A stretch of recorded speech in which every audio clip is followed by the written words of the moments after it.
The day my parents rejected my biggest accomplishment. Before we begin the story, make sure to subscribe to our channel and never miss more incredible stories every day. My name echoed in the hall, and my parents walked out. I'm Eric, 31, the guy who still keeps his work lanyard on the same hook even on days off.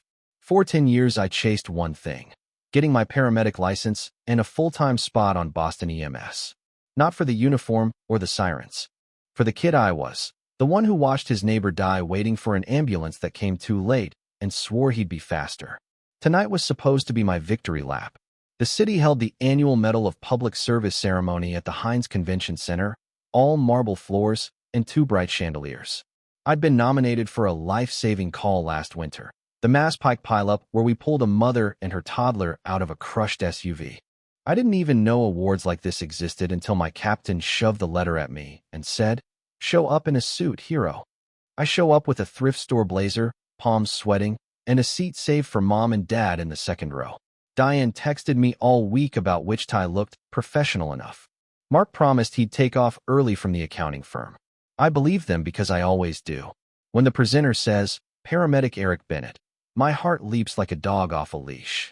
I stand, wave at the blurred faces, and then my eyes lock onto those 2 empty seats. The programs are still there. The little gold name cards. But they're gone. I walk to the stage anyway because my legs don't know how to stop. Applause washes over me. The medal is cool in my hand. Cameras flash. I smile like someone put a mask on me. From the corner of my eye, I see Diane's blonde bob vanish through the side door, Mark trailing behind, head down, as if he's late for a dentist appointment instead of his son's biggest night. The presenter whispers, "Everything okay?" And I nod because there's 1,000 people watching and my throat is closing.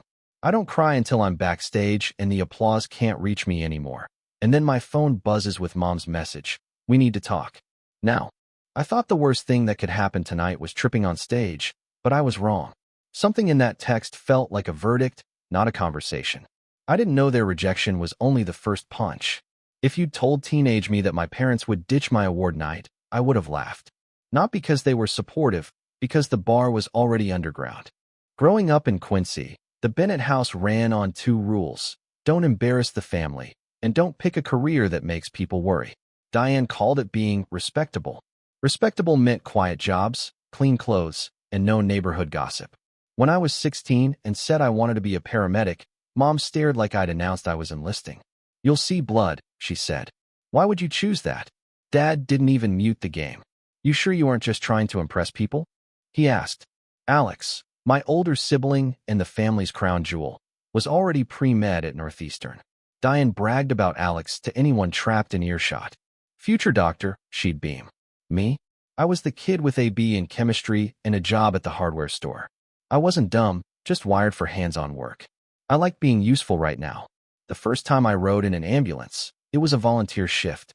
A medic let me hold pressure on a guy's bleeding scalp while we bounced over potholes and the radio barked orders. I went home rattled, but sure, this was it. I told Diane, expecting at least a flicker of pride. She snapped. "Do you want your grandmother to have heart failure hearing that?" Then she made me promise to keep my options open. Options open meant community college for general studies, then a safe degree. She left business brochures on my pillow like homework from a life I didn't want. I fought anyway. Worked nights. Took EMT courses on weekends. Paid for my own certification. The night I passed the National Registry exam, I waved my results in the kitchen. Mom didn't look up. "That's nice," she said. "But don't let it distract you from a real career." Dad nodded once. "Just remember," he added, "this isn't something you can do forever. Some kids get a family cheering section. I got a family caution sign. Still, I kept running toward that siren I could hear in my own head. Tonight proved those old warnings were about them, not me. When the nomination letter came in late September, I acted cooler than I felt. I was in my tiny Dorchester apartment, still in boots, still smelling like diesel and hospital sanitizer. Priya was on my couch with takeout pho and a grin that meant she already knew. "Read it out loud," she said. I did twice. Medal of Public Service. December 6th. Guest seats reserved. Black tie optional. I sat down hard. "Eric Bennett, award winner," Priya said. "Your mom's going to implode trying to take credit." I wanted to believe that. I wanted the story where Diane finally saw me, where Mark wiped his eyes and said he'd been proud all along. I texted them a photo of the letter right away. Mom called within minutes. December 6th is a Friday, she said. The Hines? Parking is a nightmare. Hi to you too, I said, still smiling. Oh, honey, I'm happy, she replied briskly. We'll be there. Just keep your speech modest. And wear the Navy suit. Dad got on the line only because Mom handed him the phone. Congrats, kiddo, he said. Just don't let it go to your head. Alex FaceTimed later from their residency lounge. Seriously, that's huge, Alex said. I'm proud of you. Coming from Alex, that meant something. For the next 2 months, the award night became my quiet lighthouse. Shifts got ugly, overdoses, a stabbing outside South Station, CPR that didn't end with a pulse. When I felt myself fraying, I pictured my parents in the audience, maybe clapping too hard because they didn't know how else to show love.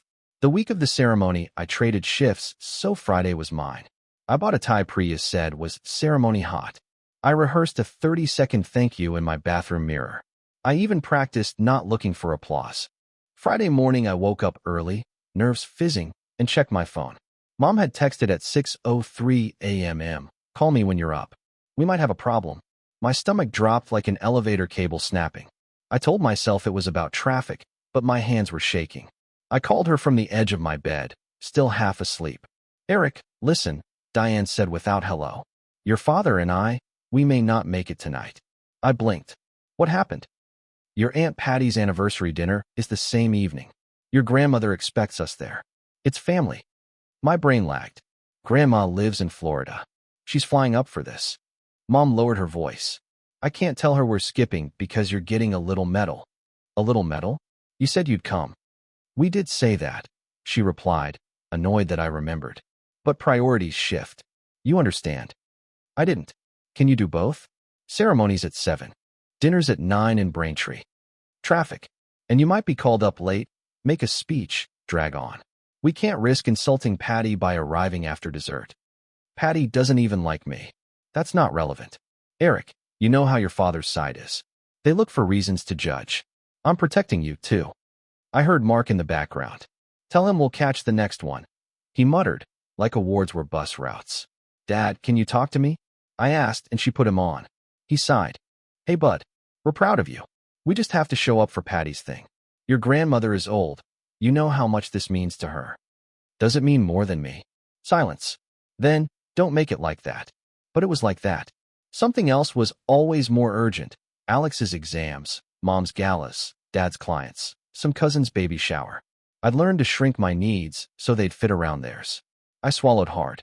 Okay, if you can't come, you can't come. Mom brightened like she'd won. Good. We'll celebrate after. Maybe Sunday brunch. After I hung up, I sat in the quiet and waited for anger. What came first was embarrassment. I tried to picture walking on stage and not looking for them. I tried and couldn't. Around noon, another text pinged. Also, maybe don't mention the highway crash. It was scary for people to hear. The day was slipping away from me in small, tidy cuts. By noon, I realized their excuse was just the first crack in the dam.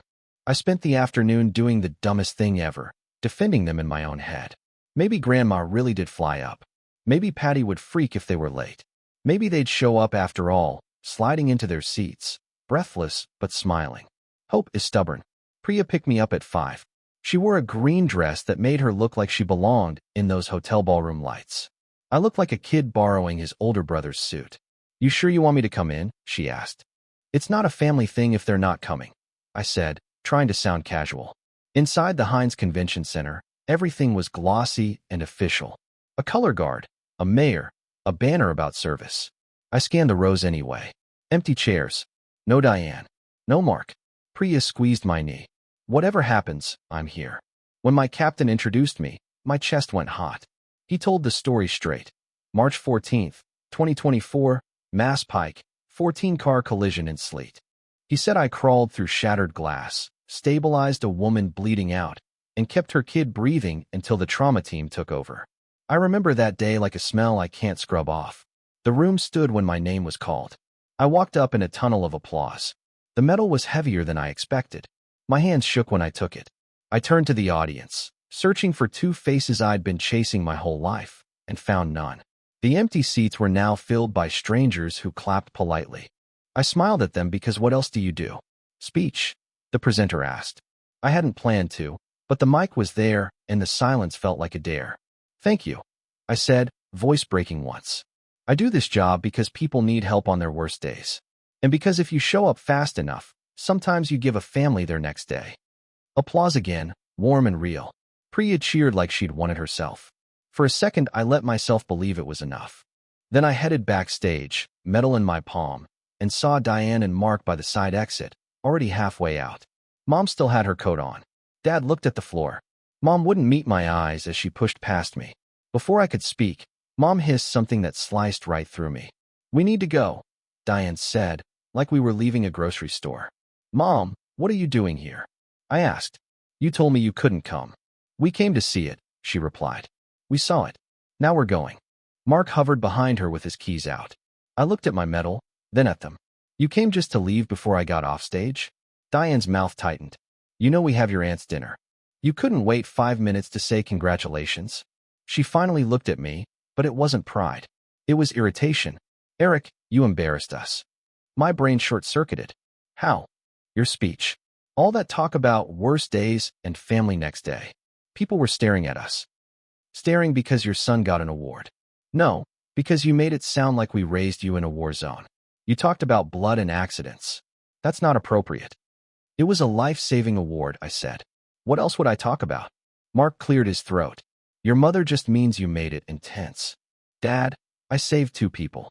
I waited for him to meet my eyes. He didn't. That's what tonight was.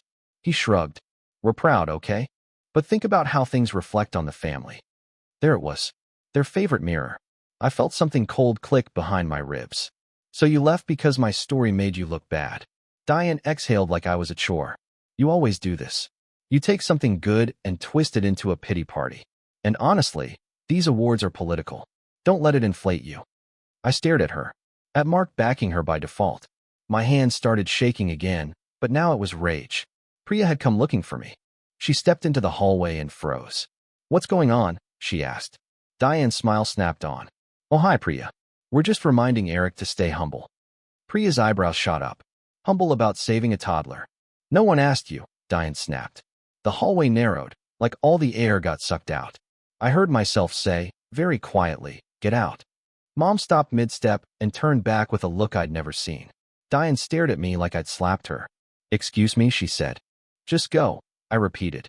If you can't be happy for me, don't be here. Mark touched her elbow. Let's leave, he murmured. He wanted out of conflict more than he wanted to be my dad. Diane snapped her purse strap higher. We are happy. You're being dramatic. Dramatic is you sneaking in for 10 minutes and sprinting out because I mentioned my job. I said, go to Patty's dinner. Her eyes narrowed. This is why we worry about you. You latch on a tragedy. It's not healthy. And you latch onto appearances. She flinched, quick, then turned. Call me when you calm down. She tossed over her shoulder. Her heels clicked away. Mark followed without looking back. Priya slid an arm around me. I didn't cry. I went numb, which was worse. I went back into the ballroom because people expected me to be normal. My captain clapped my shoulder. Hell of a speech, Bennett.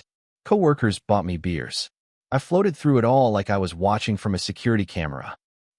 Your parents must be proud, felt like sand in my teeth. Around 10, I slipped out and walked in the cold until my face stung. I ended up at a late-night diner on Mass Avenue. Priya followed. I set the medal on the table. Under fluorescent lights, it looked ridiculous, like a toy someone forgot to pack away. The waitress glanced at it. Nice hardware, she said. Yeah, I answered, then blurted. My parents hated it. She didn't flinch, just refilled my water. Priya squeezed my hand. Talk to me, she said softly. What are you feeling? I opened my mouth and nothing came out. The coffee tasted burnt. The booth vinyl stuck to my suit, and I felt 12 years old again. Priya talked for a while about her own family, about choosing people who choose you back, and I nodded quietly like I understood. Near midnight, my phone lit up. It was a voicemail from Mom. Her first words weren't apology. They were a demand that made me grip the table. I didn't listen right away. I watched the phone vibrate against the formica like it was a live grenade. Finally, I hit play. Diane's voice was sharp. Eric, you need to fix this, she said. Your grandmother heard you won something and asked why we weren't there. I told her you changed the time last minute. Don't contradict me. I stared at Priya.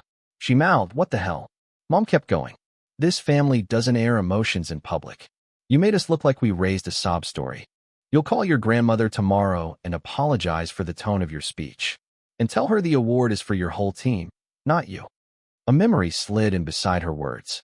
I was 13 when our house flooded. A pipe burst while we were out. My science fair project floated in brown water, and I cried on the porch.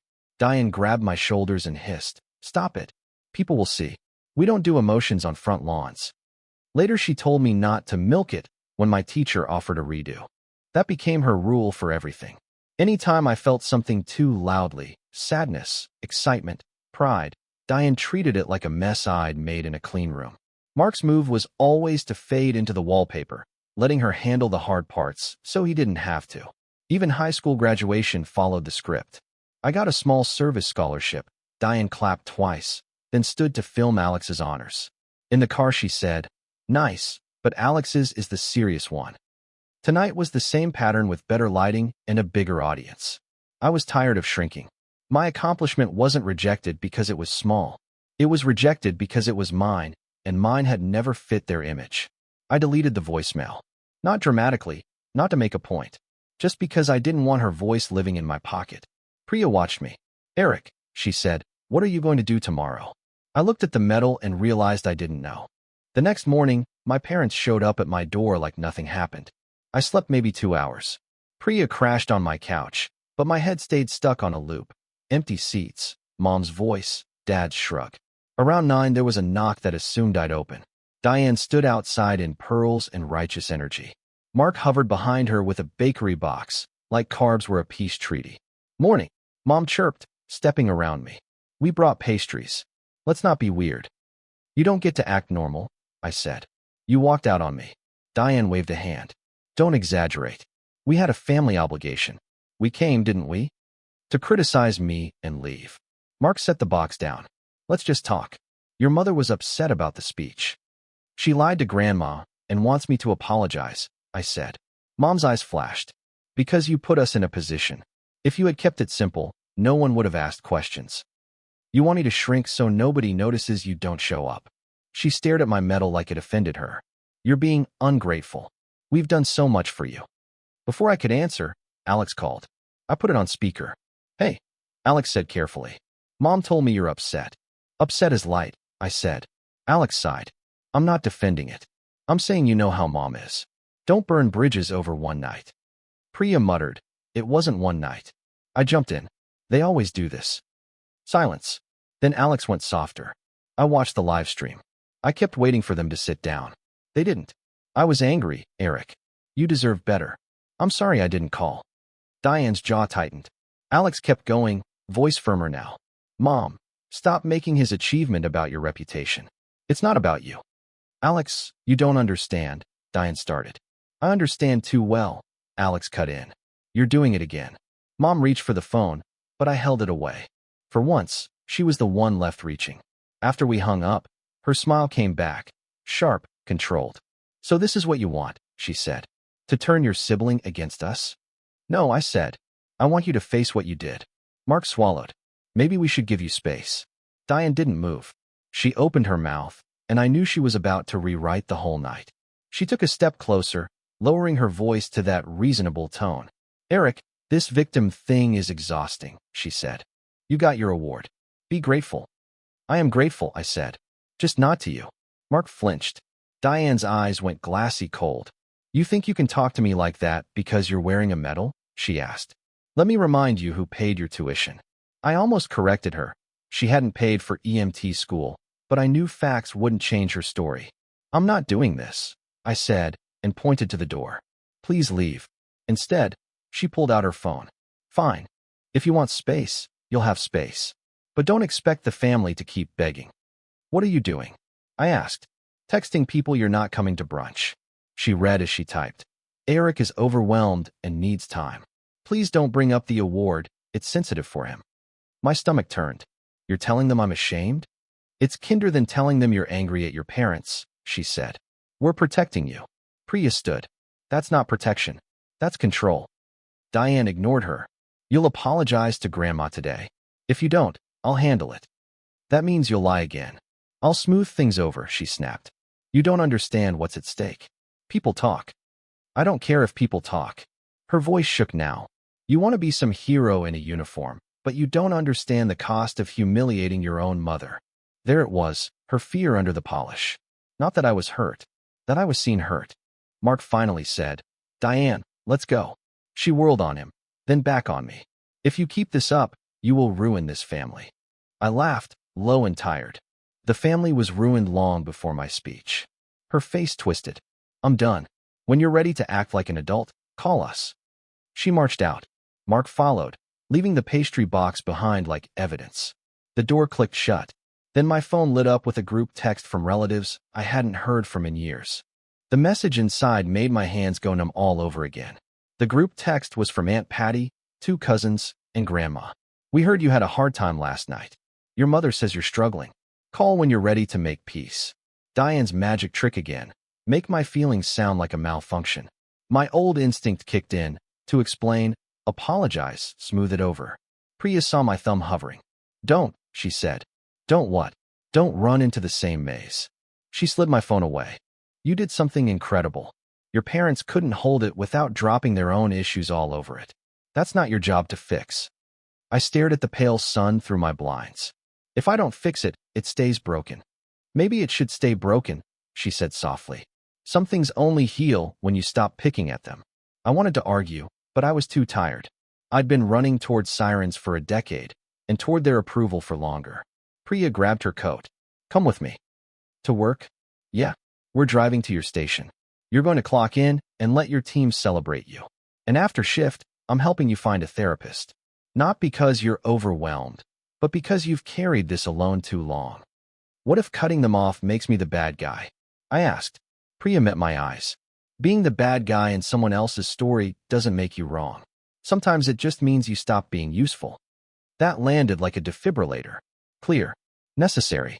At the station, my crew surprised me with a cheap cake that said Metal Boy in blue icing. They clapped, took photos, messed up my hair. Nobody asked where my parents were. Nobody made it about their reputation. I felt pride without permission, and it didn't kill me. I was halfway into a laugh when... Then the desk phone rang. My captain answered on speaker. Boston EMS, Captain Ruiz. Hi, Captain. This is Diane Bennett. My mother said, voice sugary as a fundraiser. I'm Eric's mom. I froze, just listening. Her voice through the phone was sweet, but I heard the trap underneath. And I just wanted to thank you for looking after my son, Diane was saying. He gets very emotional about these things. Captain Ruiz glanced at me. I held out my hand. Captain, can I take that? He nodded and passed me the receiver. Hi, Mom, I said evenly. Shock flickered in her inhale. Eric. Good. Listen, I told Ruiz you might need a lighter load today. You didn't sleep, right? You had a rough night. My crew went quiet behind me. I'm fine, I said. And I need you to stop calling my workplace. Oh, for heaven's sake. The sugar drained. I was being considerate. You're spiraling. I'm not spiraling. I'm setting boundaries. She laughed sharp. You don't set boundaries with your parents. I looked at the people who'd actually shown up for me. At the cake crumbs on the table. At Priya in the doorway. Apparently I do, I said. So you're punishing us because we left early? No, I said. I'm protecting myself because you can't be proud without controlling the story. That's ridiculous. You told Grandma I changed the time. You texted Patty that I'm sensitive about my award. You called my captain to paint me as unstable. None of that is love. Silence. She hated silence that wasn't hers. Mark's voice came on, distant. Eric, maybe we can talk at home. We can talk when I'm ready, I said. Not when you decide it's safe. Diane snapped. You're being dramatic again. Mom, if you want a relationship with me, here's how it works now. You don't lie about me. You don't manage my feelings. You don't show up only to critique. Her breathing went loud. So you're cutting us off? I'm taking space, I said. How long depends on what you do next. And I meant every word. I handed the phone back to Ruiz with a steady hand that surprised me right now. Priya gave me a tiny nod like, that's it. Then Alex texted me a screenshot of something Mom had just posted online. The post wasn't about my award. It was about her, and it was brutal. Alex's screenshot was a Facebook post from Diane at 3:01 p.m., tagged with a smiling family photo from last Thanksgiving. Hard day as a mom. When your child gets lost in hero culture, it's hard to reach them. Praying Eric finds humility and comes home.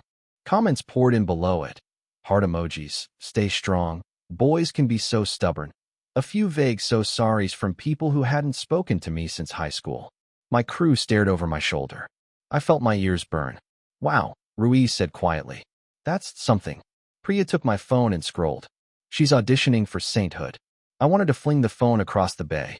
Instead, I took a breath and texted Alex. Thanks. Don't engage. I'm handling it. The fallout hit fast.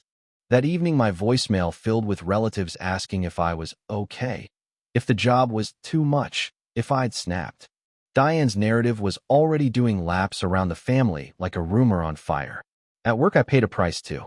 A supervisor pulled me aside, kind but cautious. Your mom called again, he said.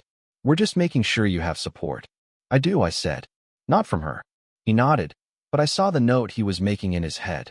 When your parent labels you unstable, the world listens. On Sunday, I didn't go to brunch. I turned my phone off, ate tacos with Priya, and tried to breathe through the guilt that kept sneaking up like a stray dog. At some point, I realized guilt was Diane's last leash on me. Monday, Diane escalated. She sent me an email titled Family Meeting. It listed rules like an agenda. I would apologize to Grandma. I would avoid graphic stories at future events. I would stop using trauma for attention. If I agreed, they would consider moving forward. I read it twice. The old me would have counteroffered, explained, begged. Instead, I forwarded it to my therapist intake email because Priya had already set one up for me, and I started to laugh. This quiet, stunned laugh that sounded like grief leaving my body. I replied to Mom with one line, no? Within 5 minutes, she called 9 times in a row. Then a text came through from Dad, not her. Can we meet? Just you and me. Please. My stomach tightened in a new way. I didn't trust his please, but curiosity pulled me toward it anyway. We met at a park in Quincy where I used to ride my bike, the one with the cracked basketball court and the sad little pond. Dad showed up in a windbreaker like it was 1998. He looked older than I remembered, not in a wise way, more like someone who'd been shrinking. He didn't sit right away. He stared at the pond and said, "Your mother's scared." I waited. She thinks if people see you hurt, it makes us look like failures. And she can't survive that. He rubbed his forehead. I know that doesn't make it right. That's the most honest sentence you've ever said to me. I replied. I'm not asking you to pick sides, he said. I'm asking you not to disappear. I don't like the house without you. The old me would have melted. The new me heard the real thing underneath. He was lonely, and he was used to me absorbing fallout, so his life stayed quiet. I'm not disappearing, I said. I'm stepping back until Mom can treat me like a person. Mark nodded slowly. If she apologizes, really apologizes, would you talk to her? Yes, I said. But not if it comes with conditions. Not if it's just another way to reset the script. He looked down at his hands. I don't know if she can do that. Then that's on her. We sat on the bench a while. He asked about the crash, and for the first time I told the story without editing for comfort. He listened. When I finished, he said, I was proud last night. I just didn't know how to say it without getting in trouble. It felt good and terrible at once. Therapy started the next week. I learned words for things I'd been hauling around forever. Priya celebrated every boundary. Alex checked in without trying to mediate. My crew kept calling me Metal Boy, until it was a joke instead of a bruise. I didn't defend myself online. I let Diane's story float without grabbing at it. The silence was hard, but it was also clean. A month later, on January 10th, a card arrived in my mailbox. No return address, but I knew the handwriting. Inside was a short note from Mom. I think we need to talk. Are you free this weekend? My pulse jumped, the old reflex and the new caution colliding. I held her note for a long time, wondering which version of her would show up. We did meet that weekend. Not at their house, not on their turf. I chose a quiet coffee shop near the common. Diane arrived alone, hands clasped like she was headed into court. She didn't apologize perfectly. She tried to explain first. But when I didn't fill her silences, she finally said, I'm sorry I left. I was wrong. I didn't hug her. I didn't soften it for her. I just nodded. Thank you for saying it. She asked if we could start over. I told her there was no reset button, only new rules. She could have a son who shares his life, or she could have a spotless image. Not both. She didn't agree right away. She looked sad and a little angry, but she didn't walk out. That's what healing looked like for us. Slow, conditional, honest. The distance didn't fix everything. Mom still slips sometimes, trying to edit my stories or redirect praise, and I still correct her. Some weeks she handles it, some weeks she doesn't. Either way, I no longer trade my peace for her comfort. Dad called more after that. Alex and I got closer in the way adults do when they stop competing for air. Priya stayed my anchor, not because she saved me, but because she reminded me I was never asking for too much, just asking the wrong people. The medal sits on my bookshelf now between old textbooks and a chipped mug that says paramedics do it faster. Some days I still feel that old ache when a coworker's parents send flowers or show up to a ceremony. I let it hurt, then I let it pass. Their absence isn't a verdict on my worth. If you're watching this with your own version of Diane and Mark in your head, here's what I learned the hard way. Approval that costs you your dignity is not love. You don't have to shrink your joy to keep someone comfortable. And family isn't who claps the loudest. It's who stays in the room when your name is called. I built a life where my pride doesn't need permission. And somehow that feels like the biggest accomplishment of all.